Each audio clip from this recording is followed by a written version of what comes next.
హల్లెలూయా చెప్పండి, హల్లెలూయా. ప్రభునందు ప్రియమైన మరి దేవుని బిడ్డలైన మీ అందరికీ ప్రభు పేరట మరి నా వందనాలు తెలియజేస్తున్నానండి. మరి ఈ రోజున మరి చిల్డ్రన్స్ డే, పిల్లల దినోత్సవం. మరి పిల్లల దినోత్సవం సందర్భముగా మన సంఘంలో ఉన్నటువంటి పిల్లలందరికీ కూడా మరి నాకు ఆశీర్వాదాలు తెలియజేస్తున్నాను. ప్రియులారా, మరి ఈ దినమున క్లుప్తముగా కొన్ని మాటలు మనము పరిశుద్ధ గ్రంథం నుంచి మరి పిల్లల దినోత్సవం సందర్భముగా మరి మనం ధ్యానం చేసుకుందాం. మరి కొత్త కొత్త విషయాలు ఏం చెప్పను కానీ బైబిల్లోంచి చెప్పడమే నాకు ఇష్టము కనుక బైబిల్లోంచి కొన్ని మాటలు మరి మీకు తెలియజేసినప్పుడు మరి అవి మీకు తెలిసినవి కనుక మరొకసారి మనం నెమరు వేసుకుందాం. దేవుని స్తోత్రం. మరి దినమున మన వాక్యములకు మూల వాక్యం ఏంటంటే ఎఫెసీయులకు రాసిన పత్రిక 6వ అధ్యాయము 1వ వచనం. ఎఫెసీయులకు రాసిన పత్రిక 6వ అధ్యాయము 1వ వచనాన్ని తీసిన వారు మరి స్పష్టంగా గట్టిగా చదువుదాం.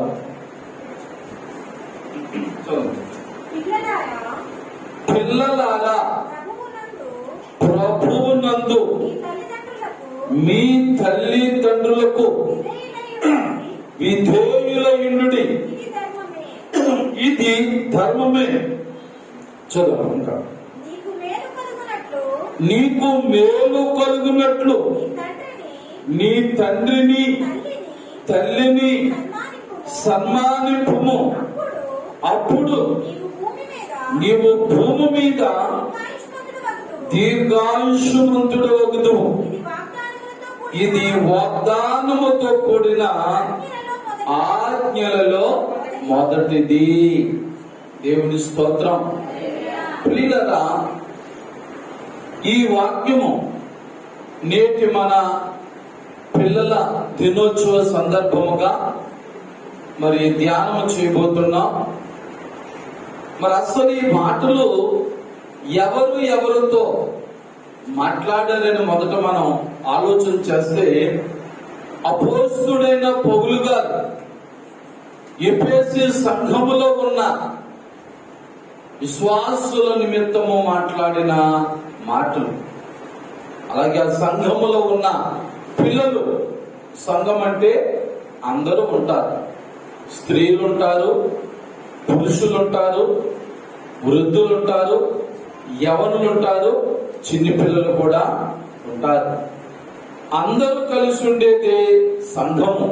దేవుని స్తోత్రం. అందుకే మందిరానికి ఫలానా వారే రావాలి, స్త్రీలే రావాలి, పురుషులే రావాలి, యవనస్తులే రావాలి, పిల్లలే రావాలని భేదం లేదు. ఆదివారము ఆరాధన అనగానే అందరూ రావాలి. దేవుని స్తోత్రం. మరి ముఖ్యముగా సంఘములో పిల్లల విషయంలో అపోస్తుడైన పౌలు గారు ఎఫెసీ సంఘములో ఉన్న పిల్లలకు ఒక ఉత్తరం రాస్తున్నాడు.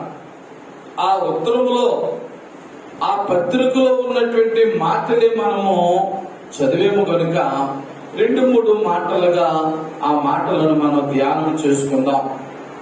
పిల్లలను ఏమని హెచ్చరిస్తున్నాడు అపోస్తలుడు పౌలు గారంటే, ప్రభువునందు మీ తల్లిదండ్రులకు ఏమంటారండి, విధేయులయుండుడి అన్నాడు. అన్న తర్వాత ఇంకో మాట చెప్పాడు, ఇది ధర్మమే. ఎందుకంటే బైబిల్లో ఉన్న ప్రతి మాట కూడా ధర్మమైన మాటలు, న్యాయమైన మాటలు, విలువైన మాటలు, గొప్ప మాటలు. చూసారండి, ఈ లోకంలో చాలా మంది పిల్లలకు కొన్ని అలవాటులు నేర్పుతుంటారు. తాతను కొట్టు, మామను తిట్టు, వాళ్ళు ఎలాగని వాళ్ళు అలాగని. బైబిల్ ఏం నేర్పుతుందో చూడండి. పరిశుద్ధ గ్రంథములో ఉన్న మరి పిల్లలు ఎలా ఉండాలో బైబిల్ నేర్పుతుంది.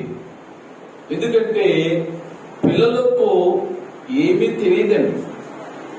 పిల్లలకు మంచి ఏంటో చెడు ఏంటో, ఏది న్యాయమో ఏది అన్యాయమో, ఏది ధర్మమో ఏది అధర్మమో, ఎవరితో ఎలా మాట్లాడాలో ఏమీ తెలియదండి. అందుకే అపోస్తలుడైన పౌలు గారి కంటే ముందుగా పరమజ్ఞాని సొలొమోను సామెతల గ్రంథం 22 అధ్యాయము 6వ వచనంలో ఏం చెప్పాడు మీకు తెలిసిన మాటే. బాలుడు నడవవలసిన త్రోవను వానికి నేర్పుము. దేవుని స్తోత్రం. చూసారా ఎంత చక్కని మాట అండి. పరమజ్ఞాని సొలొమోను చెప్తున్న మాట. ఒక బాలునికైనా బాలికైనా ఏ త్రోవలో నడవాలో, ఎలా మాట్లాడాలో, ఎలా వస్త్రధారణ చేయాలో ఏమీ తెలియదే. తల్లిదండ్రులమైన మనమే వాళ్ళకి చిన్నప్పటి నుంచి ఒక క్రమశిక్షణ నేర్పాలి. దేవుని స్తోత్రం. మరి పిల్లలకు క్రమశిక్షణ నేర్పాలి అంటే ఆ తల్లిదండ్రులు క్రమశిక్షణ గలవారిగా ఉండాలి. దేవుని స్తోత్రం. ఆ తల్లిదండ్రులకు తెలియాలి. ఆ తల్లిదండ్రులు కూడా దేవుని యొక్క మాటలు ఎరిగిన వారే ఉండాలి. ఏది మంచి మార్గమో ఏది చెడు మార్గమో ఎరిగిన వారే ఉండాలి. అలా ఎరిగిన వారిగా ఉండాలంటే వారు ప్రభువైన యేసుక్రీస్తు వారిని నమ్ముకున్న వారే ఉండాలి. దేవుని స్తోత్రం.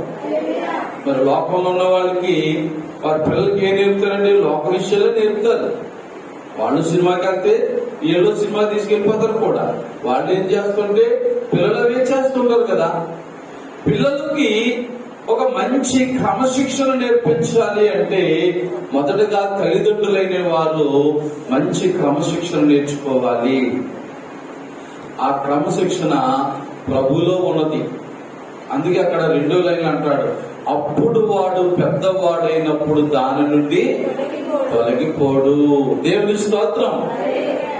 నీ పిల్లలకైనా నా పిల్లలకైనా వారు చిన్న పిల్లలుగా ఉన్నప్పుడు ఒక క్రమశిక్షణ, దైవభక్తి, సండే స్కూల్కి వెళ్ళడం, పాటలు పాడడం, ప్రార్థనలు చేయడం, చూస్తారా ఇలాంటి మంచి పనులు పెద్దలు వచ్చినప్పుడు వారిని ఎలా గౌరవించాలి, తల్లిదండ్రులను ఎలా గౌరవించాలి, దైవజనులు వస్తే ఎలా గౌరవించాలి, అవి మనం నేర్పినప్పుడు పిల్లరా వారు దాని నుండి తొలగిపోవాలి. ఎప్పుడు వరకు? వారు పెద్దవారైనా, అంటే వారి జీవితకాలం అంతట్లో వారి చిన్న వయసులో మన పిల్లలు ఏమైతే నేర్చుకున్నారో పెద్దవారైనా సరే వారు దానిని మర్చిపోరు. ఒకవేళ చిన్న వయసులోనే వారు చెడు నేర్చుకున్నారనుకోండి, తర్వాత మార్చాలని చూద్దాం, మారడం ముండి బండైపోతారు. చూసారా చాలా మంది అంటారు, మా పిల్లలు మాకు గౌరవిస్తలేదండి, మమ్మల్ని లెక్క చేయడం లేదండి, మమ్మల్ని పట్టించుకోవడం లేదండి. నేనంటాను ఆ తప్పు పిల్లలది కాదండి. అంటే నేనంటే నేను నా సొంత మాటలు కదా సుమా, బైబిల్ మాటలు. మరి ఆ తప్పు ఎవరిది? తల్లిదండ్రులదే. ఎలా తల్లిదండ్రులది అంటే మనం చర్చకు వస్తున్నాం, మన పిల్లలు ఇంటి దగ్గర పెట్టేసి వస్తాం, ఒరే బాబు నేను చూడకుండా టీవీ చూస్తూ కూర్చో, లేదా పక్కింటికి వెళ్ళి ఆడుకో, లేదా వీధిలో పిల్లలందరూ ఆడుకుంటారు అక్కడికి వెళ్ళి ఆడుకో, నేను చర్చికి వెళ్ళి వస్తాను అంటాను. నువ్వు చర్చికి వస్తావు మంచిదే, నువ్వు మంచిగా నేర్చుకుంటున్నావు, కానీ నీవు తెలుసుకున్న మంచిని నీ పిల్లలకు నేర్పలేదు చూరా. కానీ వారికి ఎలా తెలుస్తుంది? అదే మనం వాళ్ళని చర్చిలో తీసుకురావాలి. దేవుని స్తోత్రం. మరి ఏడుస్తున్నారు కదా పాస్టర్ గారు అంటే ఏడుస్తారు. పిల్లలైన తర్వాత ఏడకుండా ఉండరు. అందుకే నేను ఎవరిని పిల్లలు ఏడిచినా సరే తల్లిదండ్రులు గట్టిగా గద్దించను. ఎందుకంటే పిల్లలు ఏడుస్తారు. కానీ పాస్టర్ గారు చెప్పాక వాళ్ళు ఊరుకోబెట్టదాం అనుకోకూడదు. వారు ఏం చేస్తే ఊరుకుంటారో ఆ సూత్రాలు తల్లిదండ్రులుగా మీరు ఇంటి దగ్గరే నేర్చుకుని వచ్చారు. దేవుని స్తోత్రం. అది ఆ ప్రకారంగా ఉండి మనతో పాటు మన పిల్లలు మందిరానికి వచ్చారనుకోండి, ఎంత మంచి అలవాటు అండి అది. ఇంకా వారు పెద్దవాళ్ళైనా సరే మందిరం మానరు, మందిరం విడిచిపెట్టరు, మందిరానికి దూరంగా ఉండరు వారు. దేవుని స్తోత్రం. మనం అంటాం, మా అమ్మాయి చర్చికి రావట్లేదు పాస్టర్ గారు ప్రార్థించండి, మా అబ్బాయి చర్చికి రావట్లేదు ప్రార్థన చేయండి. ప్రార్థన చేస్తే మంచిదే. పెద్దలు సామెత చెప్తారు, మొక్కై వంగనది మానై వంగున అంటాడు. మన పిల్లలు చిన్నవారిగా ఉన్నప్పుడే వారు వంగకపోతే, వారిని వంచకపోతే పెద్ద ఎదిగిన తర్వాత వారు వంగరు, మరి ముఖ్యంగా భక్తిలో ఎదగరు. వారు ఒకరి భవిష్యత్తు బాగుపడాలంటే, ఒక కుమార్తె ద్వారైనా కుమార్తె ద్వారైనా ఒక కుటుంబానికి మంచి పేరు ప్రఖ్యాతులు రావాలంటే పిల్లల బట్టి వస్తాయండి. దేవుని స్తోత్రం. చెప్పండి, ఎవరిని బట్టి వస్తాయి? మనకున్న పేరు పాడు చేయాలన్నా, మనకున్న పేరు ఇంకా డబల్ చేయాలన్నా అది ఎవరి చేతిలో ఉందో తెలుసండి? పిల్లల చేతిలోనే ఉంది. వాళ్ళు ఏదైనా చేయలేని పని మన అమ్మాయి గాని మన అబ్బాయి గాని చేస్తారు అనుకోండి, ఇంతకాలం నేను నువ్వు సంపాదించుకున్న ఆ పేరు ఒక క్షణంలో పోద్దండి. అవునా కదా చెప్పండి. అందుకే అపోస్తుడైన పౌలు గారు ఇక్కడ ఏమంటున్నాడు? ప్రభునందు అంటున్నాడు. దేవుని స్తోత్రం. అంటే పిల్లలు ఎవరిలో ఉండాలి? ప్రభునందు ఉండాలి. దేవుని స్తోత్రం. ప్రభులో ఉన్న ప్రతి పిల్లవాడు, అమ్మాయే కానీ అబ్బాయే కానీ, వారు చేసే మొదటి పని ఏంటంట? తల్లిదండ్రులను సన్మానిస్తారు. దేవుని స్తోత్రం. సన్మానం అంటే మనం అనుకుంటాం, సాలువ వేసి పూలదండ వేస్తే అది సన్మానం అనుకుంటాం. నిజమైన సన్మానం ఏంటంటే, మనం ఒక మాట చెప్పినప్పుడు మన పిల్లలు, మన కుమార్తె అయినా మన కుమారుడైనా అలాగే చేస్తానమ్మా నాన్న అని చెబితే ఎంత గొప్ప సన్మానం తెలుస్తుంది. దేవుని స్తోత్రం. సమాజం అంతా వీళ్ళు సన్మానిస్తారు, గౌరవిస్తారు, గౌరవంగా చూస్తారు. అబ్బా ఫలానా వారి యొక్క అమ్మాయి, ఫలానా వారి అబ్బాయి అబ్బా తల్లిదండ్రుల మాట చెబుతారు. దేవుని స్తోత్రం. కారణం ఏంటి? వారు ఎక్కడున్నారు? ప్రభునందు ఉన్నారు. దేవుని స్తోత్రం. వారు ఎక్కడున్న పిల్లలంటే ప్రభునందు ఉన్న పిల్లలు. మరి నేను మన పిఠాపురం, దివిలి, కొద్దివారం సంఘాల్లో కొంతమంది పిల్లలు చూసి నేను చాలా మురిసిపోతుంటానండి. ఇలా కనపడి అంటే పాస్టర్ వందనాలు వందనాలు వందనాలు. బాబోయ్, మళ్ళా బిడ్డ అక్కడి నుంచి పోయి ఆమె దూరం పోయి వరకు వందనాలు మాట వదలరండి. దేవుని స్తోత్రం. నేను అనుకుంటాను, వీళ్ళ తల్లిదండ్రులు ఎంత మంచోళ్ళు అనుకుంటారు. దేవుని స్తోత్రం. అంటే ఆ పిల్లలకి ఆ తల్లిదండ్రులు నేర్పారు కాబట్టి ఆ మంచి అలవాటు చూసారా. నేనే కాదు, ఒక టీచర్ గారినైనా, మరి ఇంట్లో ఉన్నవారినైనా, వీధిలో ఉన్నవారినైనా మరి గౌరవించాలంటే అది తల్లిదండ్రుల బాధ్యత. దేవుని స్తోత్రం.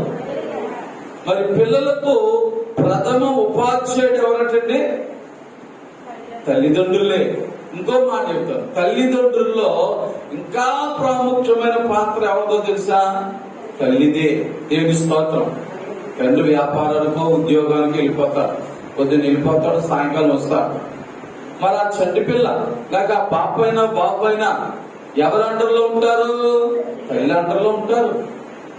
తల్లి నేర్పుకోవాలి. చూస్తున్నా, మీరు సామెతల గ్రంథంలో 31వ అధ్యాయం మీరు ఇంటికి వెళ్ళి చదువుకోండి.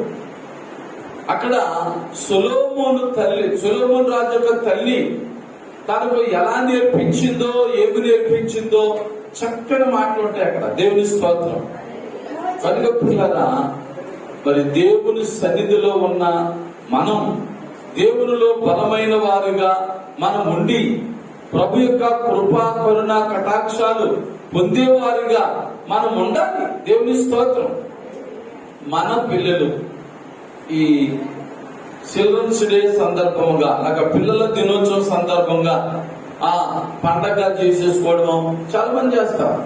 పండగ కేకులు కట్ చేసుకోవడము, పార్టీలు చేసేసుకోవడము చేస్తారు, మంచిదే. కానీ దానికంటే ప్రాముఖ్యముగా మన పిల్లలు తల్లిదండ్రులమైన మనకు విధేయులుగా ఉన్నారా లేదా? దేవుని స్తోత్రం. చూసారండి, విధేయులుగా ఉండాలి. ఆ విధేయత అనేది అపోస్తలుడైన పౌలు గారు ఎఫెసు సంఘములో ఉన్న ఆ పిల్లలతో చెప్తున్నాడు. మన సంఘంలో ఉన్న పిల్లలకు మరి మాటలు చదివి వినిపించండి, ఎందుకంటే ఇది ధర్మమే. దేవుని స్తోత్రం. తల్లిదండ్రులను మరి అదే మనం మరి హిందూ ప్రకారం మనం ఆలోచిస్తే మరి తల్లిదండ్రులను ఏం చేయాలంటే పూజించాలి అంటాం సరే. కనుక మరి తల్లిదండ్రులు మనం గౌరవించాలి, తల్లిదండ్రులకు మనం విధేయులుగా ఉండాలి. ఈ విధేయత అనేది ఎక్కడి నుంచి వస్తుంది? ప్రభువుని బట్టి వస్తుంది మన పిల్లలకి. దేవుని స్తోత్రం. అంచేత మన పిల్లలను లోకంలో పెంచకుండా ప్రభులో పెంచాలి. దేవుని స్తోత్రం. ఇలాగ మరి ప్రభులో మన పిల్లల నుండి ప్రభునందు తల్లిదండ్రులకు ఎవరైతే విధేయులై ఉంటారో వారి విషయంలో మరి 2 ప్రాముఖ్యమైన మేలులు మనకి 2వ వచనంలో కనబడుతున్నాయి. ఏ పిల్లలైతే తల్లిదండ్రులకు విధేయులుగా ఉంటారో 2వ వచనం మొదటి లైన్ ఏమన్నాడు చూడండి, నీకు మేలు కలుగును. దేవుని స్తోత్రం. పిల్లలారా జాగ్రత్తగా విందాం ఈ మాటలు. ఎవరు వినాలండి ఈ మాటలు? పిల్లలు వినాలి జాగ్రత్తగా. అలాగే ఇంకో మాట, నీవు నేను మనం అందరం కూడా పిల్లలమే. ఎవరి పిల్లలం? దేవుని పిల్లలం. మన పిల్లల విషయంలో మనం ఆలోచిస్తున్న టైంలోనే మనము కూడా దేవునికి పిల్లలమన్న సంగతి మర్చిపోకండి. ఏంటండి నేను పిల్లలకి, మరి నేను ఇంత వయసు ఉంది కదా, పెద్ద వయసు నాది, నేను పిల్లవాడినా, నన్ను అందరు వృద్ధులు అంటారు కదా అనుకోకండి. దేవుని స్తోత్రం. చూడండి, తల్లిదండ్రులకు కుమార్తెైనా కుమారుడైనా ఎంత పెద్ద వయస్కులైనప్పటికీ కూడా మరి ఆ తల్లిదండ్రులకు పిల్లలేవారు. పిల్లడా పిల్ల అనే పిలుస్తూ ఉంటారు. దేవుని స్తోత్రం.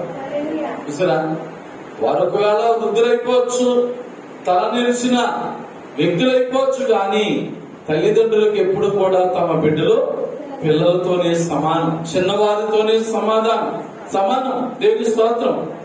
మరి మా అమ్మ నాన్న నన్ను అలాగే నోరండి, మా చిన్నోడు మా కుర్రోడు అనేవారు. దేవుని స్తోత్రం. మీ సేవ చెప్పినా సరే, ఎవరితో చెప్పినా సరే మా కుర్రోడండి, అయ్యగారు మా కుర్రోడండి, పాస్టర్తో మాట్లాడినా మా చిన్న కుర్రోడండి అనేవారు. దేవుని స్తోత్రం. నేను అనుకునేవాడు ఏంటి పెద్దోడు అయిపోతున్నా, ఇంకా నేను మా అమ్మకి నాన్నకి నేను కుర్రోడ్లా కనపడుతున్నానా, పిల్లోడిగా కనపడుతున్నానా, పెళ్లి అయిపోయినా ఇంకా కనపడుతున్నానా అనుకునేవాడు. దేవుని స్తోత్రం. వాస్తవాన్ని పిల్లలు ఎంత పెద్దవారు ఎదిగినా తల్లిదండ్రులకు ఎప్పుడు మనం పిల్లలమే. అలాగే మన తండ్రి అయినటువంటి యేసుక్రీస్తు వారికి నీవు నేను కూడా ఎవరమండి? పిల్లలమే. దేవుని స్తోత్రం. 100వ కీర్తనలోకి వెళ్తే ఒకసారి అక్కడ ఏముంటుంది? ఆయన మేము గొర్రెలము, మరి ఆయన పుట్టించను, మనం ఆయన వారం. దేవుని స్తోత్రం. దేవుని పిల్లలు మనం. చక్కని మాటలు కీర్తనకారుడు చెప్తారు. మనము దేవుని పిల్లలం కాబట్టి మన తండ్రి అయిన యేసుక్రీస్తు వారికి కూడా మనం ఏమై ఉండాలి? విధేయులుగా ఉండాలి. దేవుని స్తోత్రం. నీవు నేను కూడా ప్రభులో ఉన్న బిడ్డలం కాబట్టి మన తండ్రి అయినటువంటి యేసుక్రీస్తు వారికి మనం కూడా ఎలా ఉండాలండి? స్త్రీ అయినా పురుషుడైనా, పెద్ద వయస్కులైనా వృద్ధులైనా యవనస్తులైనా ప్రతి ఒక్కరు కూడా తండ్రికి, ప్రభుని యేసుక్రీస్తు వారికి మనం బిడ్డలం, కుమార్తెలం కాబట్టి ఆయన కూడా మనము విధేయులై ఉండాలి. దేవుని స్తోత్రం. అది ఓకే. మన శారీరకమైన బిడ్డలు తల్లిదండ్రులకు విధేయులు అవడం గురించి మాట్లాడుకున్నాం. అలాగే మనం దేవునికి ఆత్మీయ బిడ్డలం కాబట్టి మనం మరి దేవుని బిడ్డలుగా మనము కూడా మన తండ్రి అయినా మరి దేవునికి మనం కూడా విధేయులై ఉండాలని చెప్పుకున్నాం. Very good. కాబట్టి ఇప్పుడు 2వ వచనం మొదటి లైన్లో ఏముంది? నీకు మేలు కలుగునట్లు. దేవుని స్తోత్రం. ఎందుకు మనం తల్లిదండ్రులకు విధేయులై ఉండాలి? పిల్లలారా గమనించండి, ఎందుకు మీ తల్లిదండ్రులకు మీరు విధేయులై ఉండాలంటే ఎవరైతే తమ తల్లిదండ్రులకు విధేయులై ప్రభులో ముందుకు సాగిపోతారో వారికి ఏం కలుగుతుందటండి? మేలు కలుగుతుంది. లేఖనంలో రాయబడిన మాట ఏంటండి? మేలు కలుగును. దేవుని స్తోత్రం. మరి రెండోది ఏం కలుగుతుంది? రెండో లైన్ ఉంటుంది, అప్పుడు నీవు భూమి మీద దీర్ఘాయుష్మంతుడు అగుదు. దేవుని స్తోత్రం. అది పిల్లలకు మేలు కలగలన్నా, పిల్లలు దీర్ఘాయుష్మంతులు అవ్వాలన్నా వారు తల్లిదండ్రులకు విధేయులుగా ఉండాలి. దేవుని స్తోత్రం. తల్లిదండ్రులను సన్మానించాలి. రెండోది గౌరవించడం. తల్లిదండ్రులు గౌరవించి తల్లిదండ్రులకు విధేయులుగా ఉన్నప్పుడు తప్పగా నువ్వు మేలు పొందుతావు. దేవుని స్తోత్రం. ఎందుకంటే తల్లిదండ్రుల దీవులు గొప్పవండి. అవునా కదా? చెప్పండి. నా తల్లిదండ్రుల దీవులు నాకు వద్దు అని ఎవరు అనుకోరు. దేవుని స్తోత్రం. ఎందుకంటే బైబిల్లోని మరి ఇస్సాకు ఎంతమంది పిల్లలండి? అమ్మా ఎంతమంది అండి? ఆ పేర్లు చెప్పగలరా? యాసావు, యాకోబు. యాసావు ఏమయ్యాడు, యాకోబు ఏమయ్యాడు మీకు తెలుసు కదా. యాకోబు ఆశీర్వదించబడ్డానికి ఎవరు ఆశీర్వదించాడు? తండ్రి. యాషోబు శపించబడ్డానికి ఎవరు ఆశీర్వదించారు? తండ్రి. చూసారా? అనగా తల్లిదండ్రులు పిల్లల విషయంలో ఏది పలికితే జరుగుతారు. అది అందుకే మన కోపం వచ్చిన మన పిల్లలను మరి అనరాని మాటలు అనకూడదు. అలాగే పిల్లలు కూడా తల్లిదండ్రుల కోపం రేపి ఏంటంటే కోపం రేపి తల్లిదండ్రులతో మనం తిట్టించుకోకూడదు, చెప్పించుకోకూడదు. చూసారా? యాషోబు దగ్గరికి వచ్చినప్పుడు ఇస్సాకు దగ్గర ఏమి లేవు, ఆశీర్వదించు పట్టుబడేశాడు. ఇంకా నోరిపితే ఇంకా తేడా వచ్చేస్తుంది తెలుసు. ఇస్సాకుకి నోరిపితే ఇంకా తేడాలు వచ్చేస్తాయి. ఆశీర్వాదాలన్నీ యాకోబు పట్టుకెళ్ళిపోయాడు. కాబట్టి ఇప్పుడు తేడా వచ్చేద్దని చెబుతుంటే ఎంత లేదు. ఇంకెనకపోతే కోపం వచ్చిందో ఏమైందో మొక్కలు అక్కడ వివరం రాయబడలేదు. కానీ నువ్వు బ్రతుకాలంతా దేశంలో తిరుగుతావు అనేసి అంతే. ఆ బ్రతుకంతా యాసవ జీవితం అంతా దేశంలో బ్రతుకు అయిపోయింది. మరి యాకోబు మోసగాడైన ఆ సమయంలో తండ్రి మాటకు విధేయుడయ్యా. దేవుని స్తోత్రం. తండ్రి ఏమైతే కోరుకున్నాడో, తండ్రికి ఏదైతే అవసరం అనుకున్నాడో, తండ్రి ఏదైతే తిని తృప్తి పడాలనుకున్నాడో అక్కడ తండ్రి కావలసిన పనిని చేశాడు. తండ్రికి ఇష్టమైన పని చేశాడు. కాబట్టి ఆ తండ్రి తన యందు అక్కడ మోసమే జరగచ్చు. కానీ అతను అంధుడు కనుక, ఇస్సాకు పళ్ళు లేవు కనుక అంధుడు కనుక వచ్చిన వాడు పెద్దోడో చిన్నోడో తెలియక తన మనసులో ఉన్న దీవెనలన్నీ కూడా తండ్రిగా ఇచ్చేశాడు. దేవుని స్తోత్రం. తండ్రి దీవిస్తే యాకోబు దీవించబడ్డాడు. తండ్రి శపిస్తే శాపలు పొందాడు యాషోబు. కనుక పిల్లలారా ఈ మాటలు వినుచున్న పిల్లలు గమనించాలి. మీ తల్లిదండ్రులు మిమ్మల్ని దీవించాలి, మీ తల్లిదండ్రులు మిమ్మల్ని ఆశీర్వదించాలి. చాలా మంది పిల్లలు కూడా మా తల్లిదండ్రులు దీవెన మాకు ఎందుకులే అనుకోవద్దు. లోకాసు వార్త 2వ అధ్యాయము 52వ వచనములో ఒక చక్కని మాట ఉంటారు. యేసు జ్ఞానమందును చెప్పండి, లైట్గా చెప్పడం, జ్ఞానమందును వయసునందును దేవుని దయందును ఏంటంటే మనుషుల దయందును వర్ధిల్లుచుండెను. దేవుని స్తోత్రం. నాకు దేవుని దయ ఉండదు సరిపోద్దు అనుకోవడం వీల్లేదు. మనుషుల దయ, మరి ముఖ్యంగా తల్లిదండ్రుల యొక్క ఆశీర్వాదాలు ఉండాలి. దేవుని స్తోత్రం. అందుచేతే మరి తల్లిదండ్రులమైన మనం మన పిల్లలను ఏమాత్రం కూడా మనం వారిని శపించకూడదు. ఎందుకంటే మన నోటికంతా పవర్ ఇచ్చేసాడు దేవుడు. చూస్తున్నా? అలాగే పిల్లలైన వారు కూడా మరి తల్లిదండ్రుల మనసులో బాధ పెట్టి తల్లిదండ్రుల యొక్క మనసును మరి వేదన పెట్టి ఆశీర్వాదాల బదులుగా శాపలు పొందొద్దు. అందుకే ఇక్కడ అంటున్నాడు, ఏ పిల్లలైతే తల్లిదండ్రులకు విధేయులై తమ తల్లిదండ్రులను సన్మానిస్తారో వారికి కలిగే మొదటి మేలు ఏంటంటే, మొదటిది మేలు కలుగును. దేవుని స్తోత్రం. నువ్వు చదువుకుంటున్నావా, విద్యలో అభివృద్ధి పొందుతావు. నువ్వు ఉద్యోగం కొరకు ఎదురు చూస్తున్నావు, మంచి ఉద్యోగం పొందుకుంటావు. నువ్వు వ్యాపారం కొరకు ఎదురు చూస్తున్నావా, మరి నీ వ్యాపారంలో అభివృద్ధి పొందుతావు. నువ్వు ఏది చేయాలని అనుకుంటున్నావో అవన్నీ కూడా జయకరముగా ఆశీర్వాదకరముగా దేవుడు జరిగిస్తాడు. ఎప్పుడు నీ తల్లిదండ్రుల ఎడల విధేయత. ఈ విధేయత తల్లిదండ్రులకి నీ సన్మానించడం అనేది ఎవరి ద్వారా అవుతుంది అనుకున్నా? ప్రభులో ఉంటేనే. చూసినా, నాకు దేవుడు అక్కర్లేదు, నాకు తల్లిదండ్రులే దేవుడు అనుకుంటే అదే తప్పే. చాలా మంది అలాగ అనుకునే వాళ్ళు కూడా ఉన్నారు. చూసినా, తల్లిదండ్రులే నాకు దేవుళ్ళు, అది కాదు. యేసుక్రీస్తు నీకు దేవుడై ఉండాలి, యేసు ప్రభు నీకు దేవుడై ఉండాలి. అప్పుడు నీ తల్లిదండ్రులకు విధేయత చూపించి, నీ తల్లిదండ్రులకు నీవు వారిని గౌరవించి సన్మానించే వ్యక్తిగా, వాళ్ళ మాటకు లోబడే వ్యక్తిగా ఉంటే, ఇదిగో మరి మొదటి ఆశీర్వాదం నీకు మేలు కలుగును. దేవుని స్తోత్రం. ఆ తల్లిదండ్రులు ఆ బిడ్డలో ఇంకా ఎక్కడ కూడా ఆగిపోరు, ఏ విషయంలో కూడా. సరే, రెండవ మాట ఏంటంటే దీర్ఘాయుష్మంతుడు అగుదు. ఏం పెరుగుతుందండి? ఆయుష్ పెరుగుతుంది.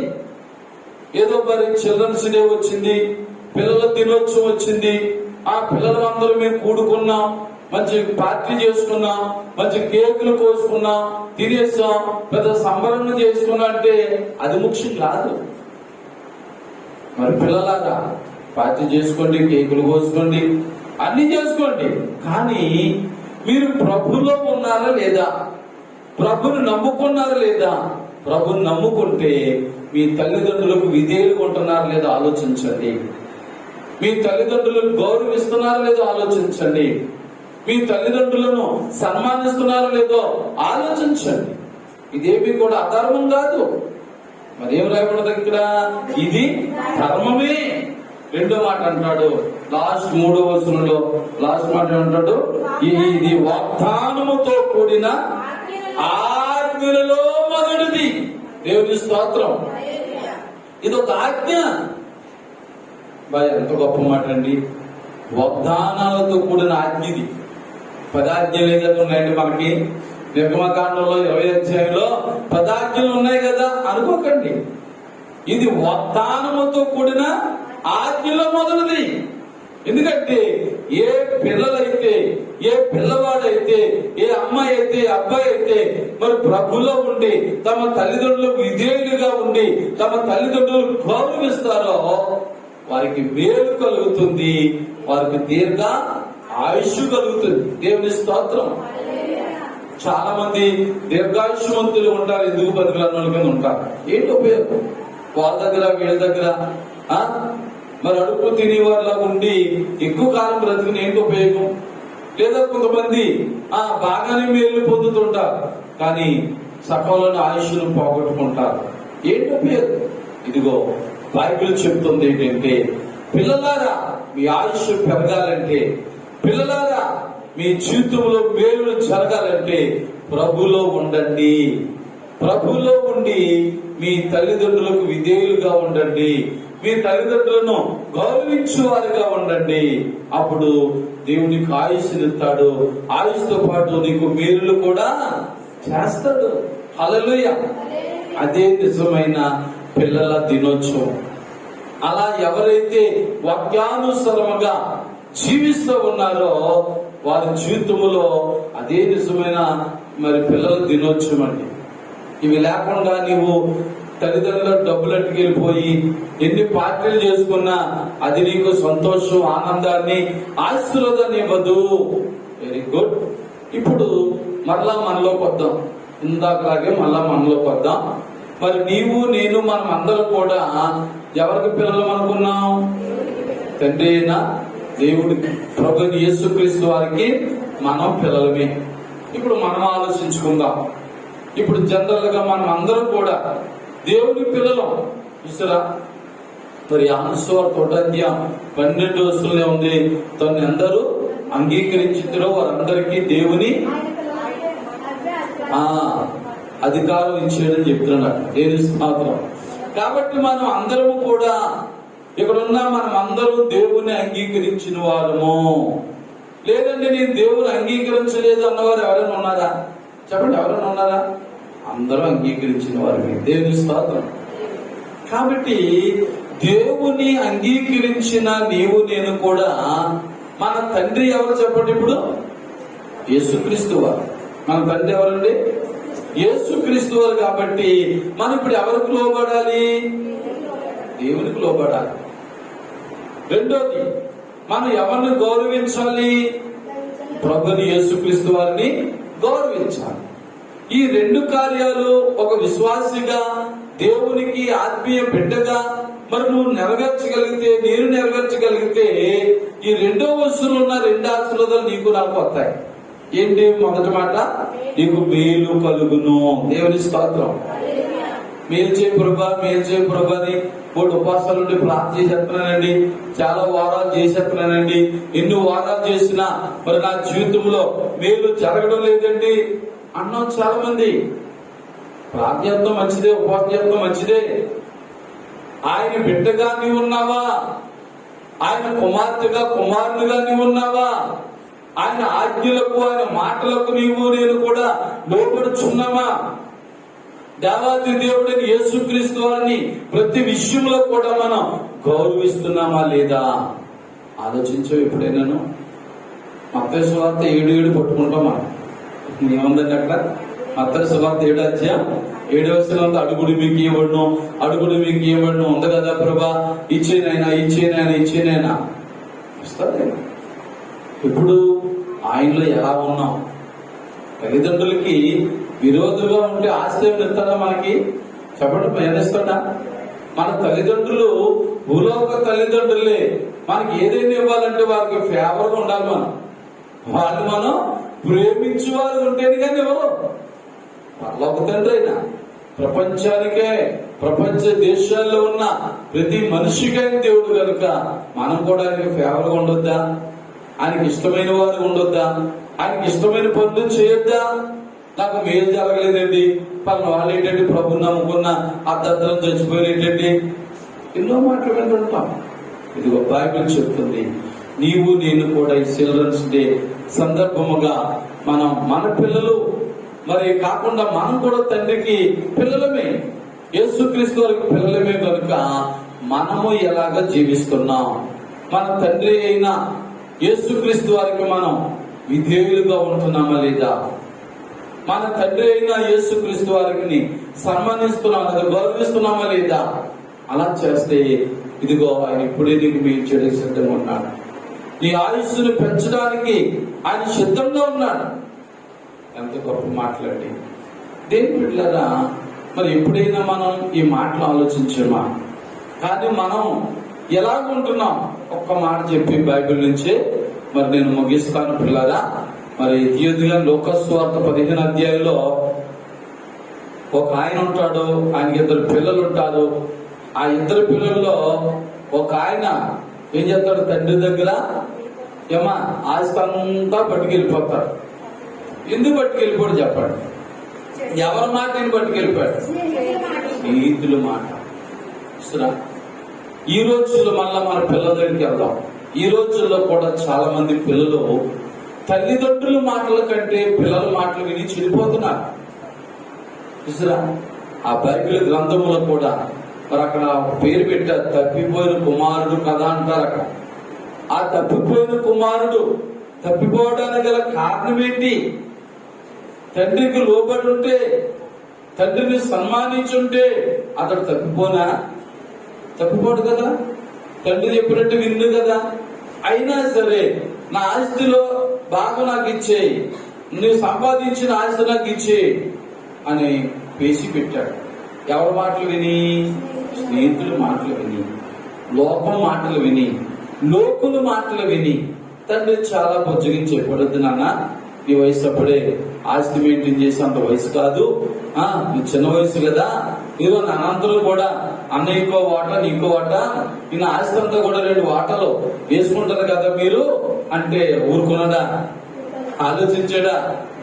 ఆ యవ్వనం, ఆ పిల్ల వయసు, ఆ కుర్ర వయసు, స్నేహితులమైన మాటలే మైండ్ లో ఉన్నాయి కానీ తండ్రి చెప్పిన మాటలు మైండ్ లో పడతలేదు.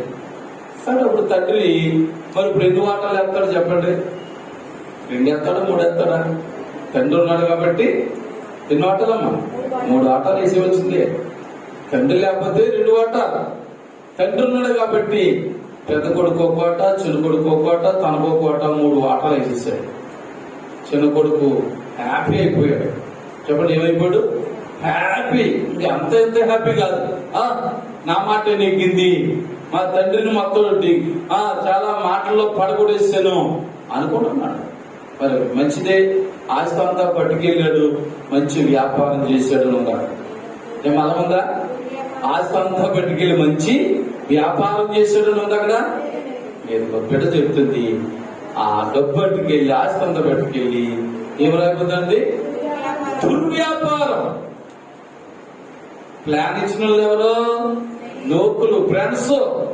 చిన్న వయసు, పిల్ల వయసు.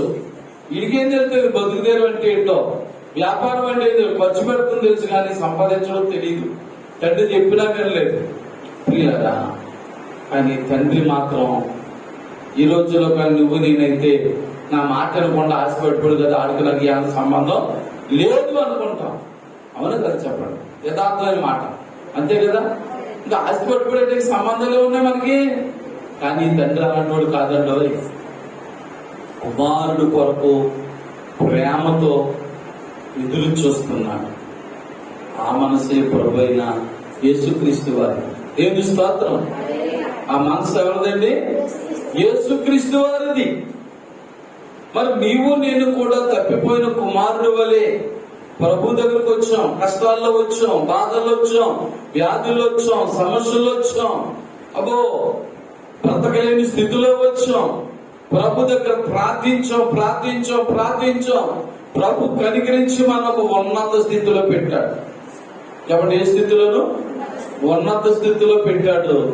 ఉన్నత స్థితిలోకి వచ్చిన తర్వాత ప్రభుకు దూరం అయిపోతున్నాం, మందిరానికి దూరం అయిపోతున్నాం, సంఘానికి దూరం అయిపోతున్నాం, మన ఆత్మీయ తల్లిదండ్రులైన దైవజనులకు దూరం అయిపోతున్నాం. అనుకున్నా సంఘంతో పనేంటి, పాస్టర్తో పనేంటి, ప్రభుతో పనేంటి? నేను దీవించబట్టిపోయాను, నాకు పెద్ద ఉద్యోగం వచ్చింది, పెద్ద వ్యాపారం వచ్చేసింది, కాబట్టి ఇక నా లైఫ్ సెటిల్ అయిపోయింది, ఇక నన్ను ఎవరో ఆపలేరు అనుకుంటున్నా. ఆ కొరడు అలాగే అనుకున్నా. నా ఆస్తి నాకు వచ్చేసింది, కంటికి పోటీ డబ్బు కనపడ్డది, అంతే తప్ప భవిష్యత్తు ఏం కనపడలేదట. సరే పట్టుకెళ్ళాడు దుర్వ్యాపారంటే త్రాగుడికి, చూడడానికి, లోక ఆనందాలకి తన డబ్బంతా ఖర్చు పిడిస్తాడు. ఏ స్నేహితులైతే తనని మాటల్లో పడగొట్టారో డబ్బు అయిపోయేసరికి ఒకడో దూరం అయిపోయింది. ఎంతమంది మిగిలారు? ఇంకా ఒక్కడే మిగిలాడు. ఆ దేశంలో అతనికి ఏమీ లేదు, ఇంకా తినడానికి తిండి లేదు, కట్టడానికి సరైన బట్ట లేదు, మాసిన స్థితి వచ్చింది, అన్ని ద్వారాలు ముయ్యబడ్డానికి ఏమీ లేదు, ఆకలితో మనమలా మాడిపోతున్నాడు. అప్పుడు అతనికి అక్కడ మాట రాయబడుతారు. అప్పుడు అతనికి ఏమొచ్చిందట? బుద్ధి వచ్చి. దేవుని స్తోత్రం చెప్తాం. హల్లెలూయా. ఆ పిల్లవానికి, ఆ కుర్రవానికి ఏమొచ్చింది చెప్పంటే? బుద్ధి వచ్చి. ఏమనుకుంటున్నా? ఎవరి జ్ఞాపకం వచ్చారు? బుద్ధి వచ్చినప్పుడు స్నేహితులు ఎవరు గుర్తుకొచ్చారా? శబ్ద మాటలు చెప్పి, అతను 4 మాటలు చెప్పి తండ్రికి దూరం చేసిన ఎవరైనా మిత్రులు గుర్తుకొచ్చారా? లేదు. నీకైనా నాకైనా మన కష్టాలు వచ్చినప్పుడు, బాధలు వచ్చినప్పుడు, శోధన సమస్యలు వచ్చినప్పుడు మన తండ్రి అయిన ప్రభు అని యేసుక్రీస్తు తప్పుగా గుర్తొస్తాం. హల్లెలూయా. నాకు లాభం లేదండి, అక్కర్లేదండి, సంఘం అక్కర్లేదండి, ఇంకా పాస్టర్ అక్కర్లేదండి, దేవుడు అక్కర్లేదండి అనుకుని వెళ్ళిపోవచ్చు. ఈ కష్టం వచ్చినప్పుడు, బాధలు వచ్చినప్పుడు దేవుడు గుర్తుకొస్తాడు, సంఘం గుర్తుకొస్తుంది. నీ కొరకు కన్నీరు కార్చి నీతో పాటు ప్రార్థన చేసిన ఆత్మీయ తల్లిదండ్రులు తప్పగా ఆ టైంలో నేను గుర్తుకొస్తా. హల్లెలూయా. అప్పుడు ఇతను తీర్మానం చేసుకుంటున్నాడు, ఏమని? ఈ పిల్లవాడు ఇక్కడుండి నేను ఇంత ఆకలి బాధ పడే బదులు నా తండ్రి ఇంటికి వెళ్ళిపోయి నా తండ్రి ఆస్తిని మరలా లాగేసుకుంటాను అనుకున్నాడా? లేదు. ఆ మనసు రాలేదు. ఎందుకంటే అక్కడ సిగ్గు కావలేదు, నాన్నది ఏమీ లేదు తండ్రి దగ్గర. 3 వాటాలు అయిపోయి తను వాట తెచ్చుకున్నాడు, ఖర్చు పెడుతున్నాడు. కానీ చూడండి, మారు మనసు బుద్ధి వచ్చినప్పుడు అతను ఎంతగా మార్పు చెందాడు అంటే, నా తండ్రి ఎంత అనేక మంది పనివారు ఉన్నారు, వారికి ఏముంది? సమృద్ధి ఆహారం ఉన్నది కనుక నేను నా తండ్రి ఇంటికి వెళ్ళి ఆ పనివారిలో ఒకరిగా నేను జాయిన్ అవుతాను అనుకున్నాడు. దేవుని స్తోత్రం. అదే నిజమైన మారు మనసు. ఈరోజు చెడుగా మారిపోయిన పిల్లలు అలాగేమో ఆలోచిస్తున్నారా? మళ్ళా తండ్రి గుర్తుకొచ్చినా, తల్లిదండ్రులు గుర్తుకొచ్చినా, ఒరే నా వాట అయిపోయినా నా తల్లిదండ్రులు వాట ఉంది, మళ్ళీ ఇప్పుడు వెళ్ళి ఫైటింగ్కి వెళ్ళి నా తల్లిదండ్రులు వాటా తెచ్చేసుకుంటాను అనుకునే పిల్లలు ఉన్నారు. అది నిజమైన మార్పు కాదు. ఈ తప్పిపోయిన కుమారుడికి ఎలాంటి మంచి మార్పు వచ్చిందో చూడండి. నా తండ్రి ఇంటికి వెళ్ళి ఒక పనివానిగా ఉంటాను. దేవుని స్తోత్రం. ఓకే, ఈ పరిస్థితి ఎలా ఉంది? మరి అక్కడ తండ్రి పరిస్థితి ఎలా ఉంది? కుమారుడు వెళ్లిపోయిన నాటి నుంచి కూడా ఏ మార్గం అయితే వెళ్ళిపోయాడు ఆ మార్గం వైపే తన కన్నులు చూస్తా ఉన్నాయి, తన చేతులు చాపుతా ఉన్నాడు. దేవుని స్తోత్రం. బైబిల్ వాక్యంలో అదే మాట ఉంది. దినమెల్లా నా చేతులు ఎవరి వైపు అండి? ప్రభు చేతులు తప్పిపోయిన వారి వైపు, లోకాశల్లో, నేత్రాశల్లో, శరీరాశల్లో పడిపోయిన వారి వైపే చాచుతున్నాడు. దేని స్తోత్రం. ఎందుకంటే మానవుడు తప్పిపోతాడు, పడిపోతాడు. పడిపోయినప్పుడైనా నేను గుర్తుకొస్తాను అంటే నేను ఆ చెంతకు చేర్చుకుంటానని. దేవుని స్తోత్రం. అలాగే తండ్రి చూసినట్లుగానే కుమారుడు వచ్చాడు, పాదాల మీద పడుతున్నాడు, కన్నీరు కాల్స్తున్నాడు. అక్కడ ఒక మంచి మాట వాడాడు. నేను దేవునికి నీకును, కాబట్టి దేవునికి నీకును, అది ఆ మాట కావాలి. దేవునికి నీకును విరోధముగా పాపము చేసి తినని ఒప్పుకున్నాడు. దేవుని స్తోత్రం. అది నిజమైన మార్పు. అదే తండ్రి నీకే విరోధంగా చేసిన దేవుని కూడా ఒప్పుకున్నాడు. అంటే దేవుని బిడ్డలు ఎప్పుడు కూడా, లేకపోతే లోకంలో ఉన్న ప్రతి పిల్లలు కూడా మొదట ఎవరిలో ఉండాలి? ఎఫెసీ పత్రిక 6:1 ప్రకారం ప్రభులో ఉండాలి. కాబట్టి ఇప్పుడు దేవునికి నీకును విరోధముగా పాపము చేసిన అన్నాడు. ఆయన నీ కొడుకుని అనిపించుకోలేను, నీ బిడ్డగా అనిపించుకోలేను, గాని నీ పనివారిలో ఒకనిగా నన్ను ఉంచుకో, పెట్టుకో అన్నాడు. ఏ తల్లిదండ్రులైనా ఒప్పుకుంటారు దానికి? నా పాలేరు చాలా మంది ఉన్నారు కదా, నా పాలేరు ఒక పాలేరుగా ఉండాలి ఏ తల్లిదండ్రులు అంటారా? ఎంత కఠినాత్ములైన తల్లిదండ్రులు కూడా అనరు. అదే మాట అన్నాడు. లేదు నాయన, నువ్వు అంత మాట అనొద్దు, నీలో మార్పు వచ్చింది చాలు. దేవుని స్తోత్రం. దేవుని బిడ్డలారా, వెంటనే ఆ బిడ్డ కొరకు ఎంతో చేసుకుని తెలుసు. రోగిన దూడలు ఉదించాడు, ప్రశస్తమైన వస్త్రాలు తెప్పించాడు, తన చేతికి బంగారపు ఉంగరాన్ని పెట్టించాడు. ఎవరి దాంట్లో నుంచి? ఎవరిదా భాగం? తండ్రి భాగం. అది లేదు. అన్నగారు దేవుడు పట్టుకున్నాడు, అన్నగారికి ఇచ్చాడు, వీళ్ళు పట్టుకెళ్ళిపోయాడు. కానీ ఇప్పుడు ఎవరి భాగంలో ఖర్చు పెడుతున్నాడు? తండ్రి భాగంలోనిది. దేవుని స్తోత్రం. తండ్రి భాగం మనకుంది. మనకు దేవుని దగ్గర ఏ భాగం ఉందండి? మన తండ్రి భాగం ఉంది. కాబట్టి నువ్వు ఏ కష్టములున్నా, బాధలున్నా, అయ్యో నాకు లోకంలో అది లేదు ఇది లేదు అంటాం. లోకంలో అది లేకపోయినా ఇది లేకపోయినా ఏమి లేకపోయినా ప్రభువు యేసుక్రీస్తు వారు నీ తండ్రిగా ఉంటే తండ్రి భాగం నీకు వస్తారు. దేవుని స్తోత్రం. ఒకవేళ అన్నగారు ఇంకా కింద చదివితే లూకాసు వార్త 15వ అధ్యాయంలో అన్నగారు బాధపడుతున్నట్లుగా ఉంటారు. బాధపడుతుంటే తండ్రి, నాయనా నువ్వు బాధపడవలసినంత పని లేదు, వాడు బాగా అట్టుపోయి వాడు చెడిపోయాడు, నీ బాగా అట్టుపోయి నువ్వు జాగ్రత్త చేసుకున్నావు, నా భాగంలో పెడతా నీకు బాధ ఏంటని చెప్పుకుంటాడు అక్కడ బాధపడుతుంటే. దేని స్తోత్రం. చూసారా, దేని బిడ్డలారా, తండ్రి ప్రేమది. ఇదండి ఎవరి ప్రేమది? తండ్రి ప్రేమ. అందుకే క్రైస్తవ బిడ్డలైన క్రైస్తవ పిల్లలైన వారు ఎవరికి విధేయులుగా ఉండాలని బైబిల్ చెబుతుంది? తల్లిదండ్రులకు విధేయులై ఉండాలి, తల్లిదండ్రులను సన్మానించాలి. అలాగే మన తల్లిదండ్రులైనటువంటి వారు ఎవరో చెప్పండి? దేవుడే. ఒకవేళ తల్లి తండ్రి అంటే కన్యమరియ నా తల్లి అనుకోకండి, దేవుని స్తోత్రం. మళ్ళా రాంగ్ డైరెక్షన్ లోకి వెళ్ళిపోతారు. యేసై నా తండ్రి అండి, మరియమ్మ నా తల్లి అండి, నేను ఆమెను కూడా పూజించాలంటే తేడా వచ్చేస్తాం. ఇస్తున్నా అలాంటి ఏం చేయకండి. తల్లి అయినా తండ్రి అయినా యేసు ఒక్కడే, దేవుని స్తోత్రం. యేసు ఒక్కడే మనకు తల్లి అయినా తండ్రి అయినా. కాబట్టి నీవు దేవునికి లోబడి ఉండాలి, దేవునికి విధేయులై ఉండాలి, దేవుని సన్మానిస్తూ దేవుని గౌరవిస్తూ ఉండాలి. హల్లెలూయా. ఆయన మాట నీకు వేదవాకుగా నీకుండినప్పుడు నీ జీవితంలో నువ్వెంత వృద్ధాప్యంలోకి వచ్చినా నీకు మేలు చేస్తానుంటాడు, నీకు ఆయుష్ పెరుగుతానే ఉంటాడు. దేవుని స్తోత్రం. ఎందుకంటే మన దేవుడు ఆయుష్ పెంచేవాడు. హిజ్కియాకు ఏం చేశాడైనా? ఆ రోజే చనిపోతాడు అనుకున్న వ్యక్తిని ఎన్ని సంవత్సరాలు అంటే 15 సంవత్సరాలు ఆయుష్ను పెంచాడు.